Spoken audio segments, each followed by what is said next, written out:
Tim here with a quick update on the 4x4 camper van project.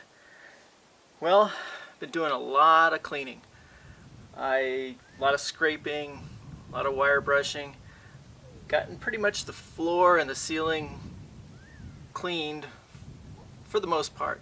There's still a little bit I've got to do, but I've decided that I'm going to work on the ceiling first and then the floor after that. And the reason is because it's starting to warm up quite a bit, and so I want to get the ceiling done. I want to get it insulated so that while I am working on the floor, which is going to take quite a bit longer, the ceiling won't heat up as quickly. It won't heat up the inside of the van as quickly. It'll keep me a little cooler while I'm working. So what I've got to do on the ceiling now is there's a lot of glue left over from the previous insulation. So I have to clean that off. There's a couple spots where there's a little bit of rust, mostly around where that vent is, probably where water leaked through. So I'm going to scrape that down, clean it off, give it a little coating of like Rust-Oleum or something to keep it from rusting anymore. And then what I'm going to do is, I was going to put down or put Dynamat, I think it's called Dynamat, up on the ceiling to help insulate and soundproof everything. But that stuff is expensive. So after doing a little bit of research, I found that a lot of people actually use this duct insulation. Some people say it's almost hard to tell the difference between the two. It rolls out, it's 15 feet long, 12 inches wide, 1/8 inch thick.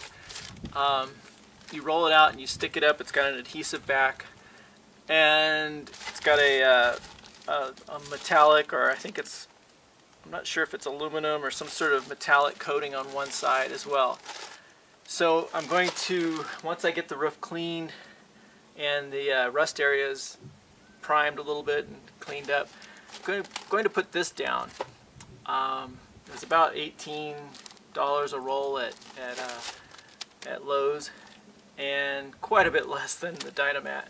So I'm going to lay this down, roll it on the ceilings, and then after that I'll put another insulation, either 3M Thinsulate or the Dyna Liner. And then after that insulation I'll put some sort of, I'm not sure if it'll be paneling or some sort of ceiling though, or roof up there. And hopefully that will really help insulate from the heat, and even in the winter time help keep it a little warmer. This does have an R value, I think they said of 3. So that'll help a little bit. Some of the stuff that I've seen, the duct insulation or the rolled adhesive type insulation, has like a tar backing, and I didn't want that, and this looks like it doesn't use a tar backing to stick it up there. So gonna get busy. It's kind of coming along slowly. My goal is to have the ceiling and the floor done by about mid-May, when the Overland Expo up in Flagstaff takes place. I'd like to go up there for the weekend. That would be kind of my first big trip. I won't have the bed and all the cabinets and everything completed by then. It'll likely just be the floor and the ceiling done. And I'll still be able to put a sleeping bag or a pad down and camp out of the vehicle. Take some cooking or kitchenware, things like that.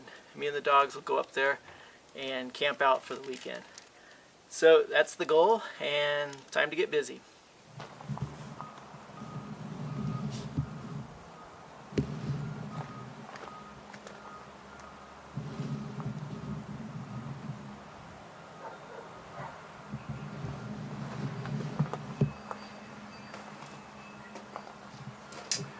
Well, the ceiling has been partially completed. I cleaned it off, all the old insulation, brushed down any areas that had a little bit of rust, and then covered it with Rust-Oleum. Then I used Frost King duct insulation. Took about just under 3 rolls of this, and each roll is foot wide and 15 feet long. And then all the seams I used tape to cover that. I still have to do that section above the driver's area, and then either add a little more insulation or paneling. I may put a little bit more insulation, some sort of like 3M Thinsulate, I think it's called, Thinsulate, before putting the paneling up. But I can tell a big difference when I'm driving just in the noise reduction. So I know when I add it to the sides as well, it will really decrease the noise. I think this works better than just the hard foam or hardcore or hard foam type insulation, because this does adhere, or adhesive, or it has adhesive that really sticks to the surface, which helps to really deaden the noise. And it has a little bit of insulating value, I think R3 or something like that.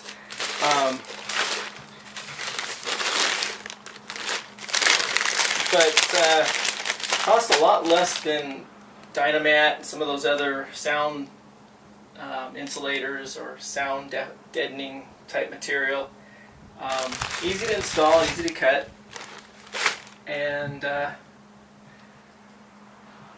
pretty satisfied so far.